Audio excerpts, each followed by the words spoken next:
आ गई तू। माँ बहुत भूख लगी है, कुछ खाने को बना दो जल्दी से। बता क्या खाएगी?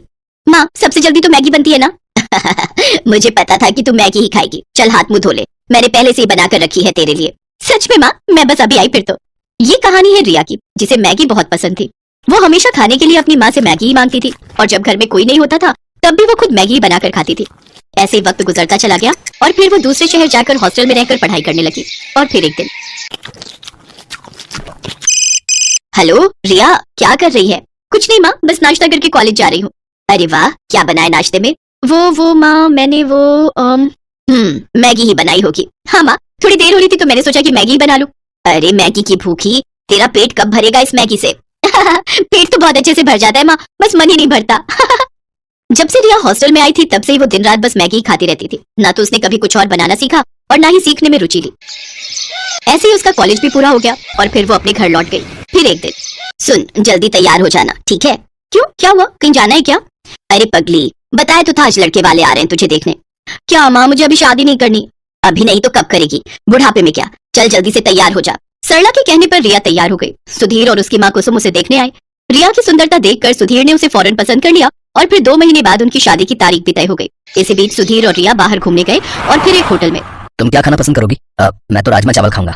वो यहाँ मैगी मिलती है क्या? हाँ मिलती होगी, पर होटल में आकर मैगी खाओगी? हाँ, क्यों नहीं। चलो ठीक है, जैसी तुम्हारी मर्जी।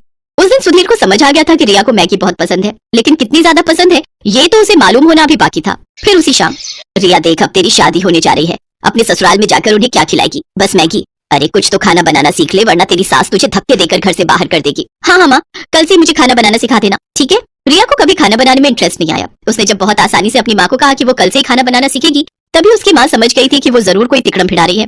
शादी को अब बस 10 दिन बचे थे और अगले ही दिन रिया की 4 सहेलियां उसकी शादी के लिए उसके घर में आकर रुक गई।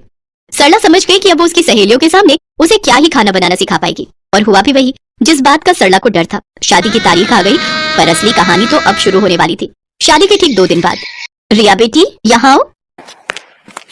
जी माँ जी। हमारे यहाँ रिवाज है कि नई बहू दूसरे दिन खाना बनाती है।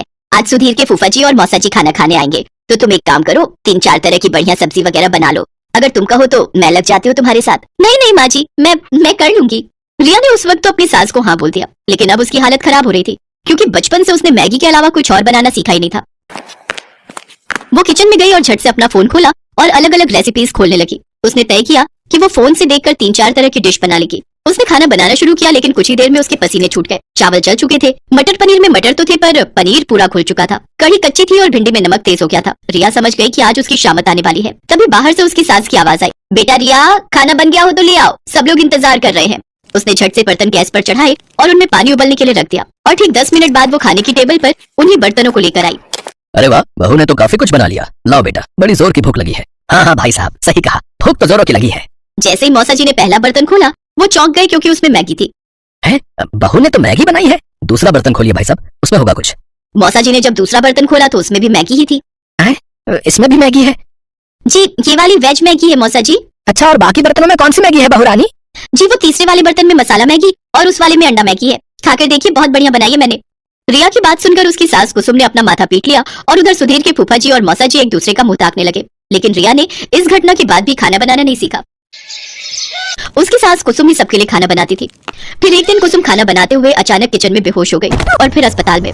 देखिए, अब इनकी उम्र हो रही है, बेहतर है कि ये ज्यादा से ज्यादा आराम करें। और हाँ, खाने में इन्हें हेल्दी फूड दीजिए, जैसे सूप, पनीर, दूध, दही, अंडे से बनी चीजें। घर का खाना खाएंगी तो जल्दी से ठीक हो जाएंगी, वरना कमजोरी बढ़ती ही जाएगी और फिर बड़ी मुश्किल हो जाएगी। रिया और सुधीर कुसुम को घर ले आए, लेकिन रास्ते भर ना तो कुसुम ने और ना ही सुधीर ने उससे कुछ कहा। फिर अगले दिन जब कुसुम सोकर उठी तब, चलो अब फटाफट सबके लिए नाश्ता बना देती हूँ। जैसे ही कुसुम किचन में जाने लगी तभी रिया उसके पास आई। उसके हाथों में पराठे और सब्जी थे और आंखों में आंसू। पराठे जले हुए थे और सब्जी कच्ची थी। कुसुम ने मुस्कुराकर रिया के सिर पर हाथ फेरा और बोली, कोई बात नहीं बेटा, ऐसा करो, मेरे लिए कुर्सी डाल दो रसोई में, मैं बताती जाऊंगी और तुम बनाती जाना, फिर देखना सब ठीक से बनेगा। उस दिन से कुसुम रिया को हर रोज खाना बनाना सिखाने लगी और रिया भी अब दिल लगाकर सीखने लगी। 6 महीनों तक रिया ने मैगी को हाथ तक नहीं लगाया और अब वो बहुत बढ़िया खाना बनाने लगी। उसकी सास कुसुम भी अब पहले से तंदुरुस्त हो गई थी। फिर एक दिन जब रिया अपने कमरे में थी तभी उसकी सास वहाँ एक कटोरा लेकर आई। लो रिया, खाना खा लो। अरे माँ जी, मैंने खाना बनाया हुआ है, आपने क्यों? अरे मैगी बनाई है तुम्हारे लिए, मुझे भी तो तुम्हारा थोड़ा ख्याल रखना चाहिए ना।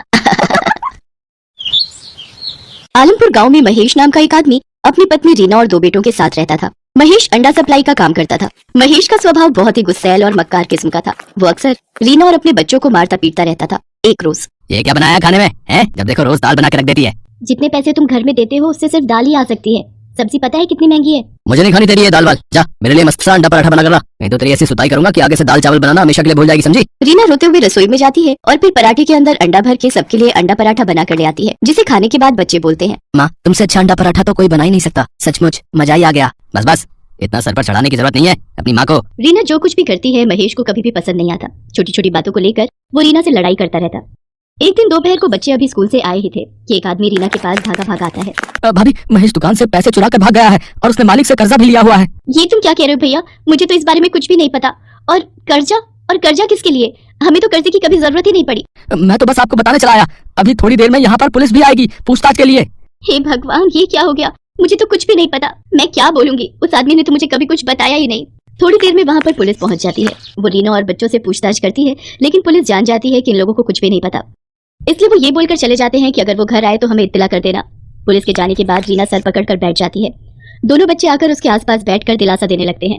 माँ तू क्यों परेशान होती है? तेरे को पता ही था ना कि बाबा कैसे थे। हम है ना माँ, सब मिलकर कर लेंगे। रोते रोते रीना अपने बच्चों को गले से लगा लेती है। अब उसे सामने आगे का समय बिल्कुल अंधकार में दिख रहा था। वो तो पढ़ी लिखी भी नहीं थी कि कहीं नौकरी कर लेती। क्या काम करेगी ये भी वो नहीं सोच पा रही थी। अभी तो वो उस दुख से उबर भी नहीं पाई थी कि महेश धोखा देकर चला गया है। 2-4 दिन इसी तरह निकल जाते हैं। मरता क्या न करता। आखिर में रीना को घर से काम के लिए निकलना ही पड़ा, पर उसे समझ में नहीं आ रहा था कि वो आखिर करे तो क्या करे। शाम के समय वो दोनों बच्चों के साथ बैठी होती है कि तभी, माँ हम दोनों को बहुत ही तेज भूख लगी है, तुम अपने हाथ का वो टेस्टी वाला अंडा पराठा बना दो। ये सुनकर रीना को एक आइडिया आता है और वो अगले दिन बच्चों के स्कूल जाने के बाद अंडा पराठे का सामान और बाकी सारा जरूरी सामान लाती है और शाम को जाकर बाजार में एक रेड़ी लगा देती है। वो पहली बार इस तरह का काम कर रही थी जिसकी घबराहट उसके चेहरे पर भी दिखाई दे रही थी। तभी सुनो बहन जी, जरा मेरे लिए अंडा पराठा की एक प्लेट लगाना। हाँ जी, अभी लीजिए मैं बनाती हूँ। रीना झट से तवा गरम करती है और उसके ऊपर अंडा पराठा बनाने लगती है। फिर उसके ऊपर मक्खन डालकर ग्राहक को देती है। अरे वाह, मैंने इतनी जगह से अंडा पराठा खाया, लेकिन इतना टेस्टी मैंने आज तक कभी नहीं खाया। और पराठे के ऊपर पड़े इस माखन ने इस पर चांद चांद लगा दिए हैं। रीना उसे धन्यवाद बोलती है। बहन जी जरा 2 प्लेट अंडा पराठा मेरे लिए भी बना देना, और हाँ एक में जरा मिर्च नमक कम रखना है। अंडा पराठा खाने के बाद वो आदमी भी रीना के हाथ के बने अंडा पराठा की खूब तारीफ करता है। भाई मैंने तो आज तक इतना परफेक्ट आमलेट नहीं खाया है। मिर्च मसाले का तो इतना परफेक्ट बैलेंस है कि वाह भाई वाह, मजा ही आ गया। ये सुनकर रीना के अंदर थोड़ा सा आत्मविश्वास जागता है। शाम तक रीना काफी सारे अंडा पराठा बेचकर घर आती है। बच्चे घर पर उसका इंतजार कर रहे होते हैं। अपनी माँ को पहली बार काम से आता हुआ देखकर वो दोनों भागकर अपनी माँ के लिए पानी और चाय बना लाते हैं। माँ तो कितनी अच्छी है, तुझे हमारी कितनी फिक्र है। बाबा ने एक बार भी हम लोगों के बारे में नहीं सोचा और हमें इस हालत में छोड़कर चले गए। बस मेरे बच्चों, पीछे की सारी बातें भूल जाओ और आगे अपना भविष्य देखो। अब हम तीनों को मिलकर अपना आज अच्छा करना है ताकि हमारा भविष्य अच्छा हो सके। माँ हम भी तेरे साथ शाम को ऑमलेट बनवाने में मदद किया करेंगे। हाँ माँ, हम स्कूल से आकर जल्दी से अपना काम खत्म कर लेंगे और फिर शाम को आपके साथ मदद किया करेंगे। तीनों माँ बेटे बड़े हौसले के साथ अगले दिन से अपना काम और अच्छे से शुरू करते हैं। अब शाम को रीना के पास ग्राहकों की भीड़ लगने लगी। अमित और राहुल ग्राहकों को बना हुआ अंडा पराठा सर्व करते हैं। अब रीना के हाथों का अंडा पराठा लोगों को इतना पसंद आने लगा कि लोग दूर दूर से भी वहाँ अंडा पराठा खाने आने लगे। अब रीना अंडा पराठा ही नहीं बल्कि उबले हुए अंडे और मसाला ऑमलेट, बटर ऑमलेट और अंडा मैगी बनाने लगी। उसके पास अब हर तरह के ग्राहक आते और बच्चों को खासकर अंडा मैगी बहुत पसंद आती है। तीनों माँ बेटा बहुत मेहनत कर रहे थे। देखते ही देखते उनकी दुकान बहुत अच्छी चलने लगती है और आमदनी भी अच्छी होने लगती है। राहुल और अमित सुबह दिल लगाकर पढ़ाई करते और शाम को अपनी माँ की मदद करते। बस माँ, कुछ दिन की बात है, फिर हम लोग अपनी पढ़ाई पूरी कर लेंगे और कहीं ना कहीं अच्छी नौकरी भी करने लगेंगे। भाई मैं तो नौकरी वोकरी नहीं करूंगा, मैं तो बस माँ के काम को आगे बढ़ा लूंगा। मेरे बच्चों, मैं जानती हूँ तुम सुबह से लेकर रात तक लगे रहते हो, कितनी मेहनत करते हो। देख लेना, एक दिन भगवान तुम्हारी मेहनत का फल तुम्हें जरूर देगा। धीरे धीरे समय बीतता है और रीना के दोनों बच्चे अपनी पढ़ाई खत्म कर लेते हैं। वो अपनी माँ का साथ इसी तरह देते हुए आ रहे थे। राहुल ने तो पहले से ही ठान लिया था कि जैसे ही उसकी पढ़ाई खत्म होगी वो कहीं अपनी छोटी सी दुकान कर लेगा। माँ क्यों ना हम लोग मिलकर एक दुकान ले लें? वैसे भी बरसात भी आने वाली है, कितनी बार भारी बारिश की वजह से हम लोग रेडी नहीं लगा पाते। ये बात तो तूने 16 आने सच कही है। बरसात में कई दिन हमारे बगैर कमाई के ही निकल जाते हैं। माँ राहुल ठीक कह रहा है, कल मैं और राहुल जाकर कोई दुकान देखते हैं, वहीं आसपास ही लोगों को पता चले हम लोगों की एक दुकान भी है। मैं जानती हूँ मेरे दोनों बेटे बहुत समझदार हैं, वो जो भी फैसला लेंगे सही लेंगे। अगले दिन दोनों भाई दुकान देख लेते हैं और किराया देने के बाद वो अपनी माँ के साथ वहाँ पर अपना काम शुरू करते हैं। वहीं पास में बच्चों का एक इंस्टीट्यूट खुल गया। अब बच्चे वहाँ पर आते और सीधा रीना की दुकान पर बैठ जाते। राहुल अमित आज भी अपनी माँ की मदद करते हैं। आंटी, अपने हाथ का टेस्टी और चटपटा अंडा पराठा बना दो जल्दी से। मेरे लिए तो अंडे वाली मैगी बना देना। तूने कभी आंटी के हाथ की अंडे वाली मैगी खाई है? सच में मजा आ जाता है, इतनी टेस्टी की पूछ मत। घर पर कई बार ट्राई किया पर आंटी के हाथों जैसा स्वाद कभी नहीं आया। अब मैं ज्यादा नहीं सोचती और मैगी खाने सीधा यहीं चली आती हूँ। रीना को बच्चों के मुंह से अपने खाने की तारीफ सुनकर बड़ा अच्छा लगता है और वो और भी लगन और प्यार से उन बच्चों के लिए अंडे बनाती है। एक दिन रीना सुबह जब दुकान खोलने आती है तो देखती है कि चारों तरफ अफरा तफरी मची हुई है। लोग अपनी अपनी दुकानों से अपना सामान निकाल रहे हैं। अरे भैया जी, क्या हो रहा है? इतना शोर शराबा और ये लोग बाग अपनी दुकान से सामान क्यों निकाल रहे हैं? अरे बहन जी, आप भी अपनी दुकान का सामान जल्दी निकालो। जिस दुकानदार ने ये दुकान किराए पर दी है, यहाँ की सब दुकानें इलीगल हैं। हाँ, जिन्हें सरकारी महकमा के लोग बंद करने आने वाले हैं। ये सुनकर रीना अपना सर पकड़ लेती है कि अभी तो थोड़े से हालात सही होने शुरू हुए थे, अब ये क्या हो गया।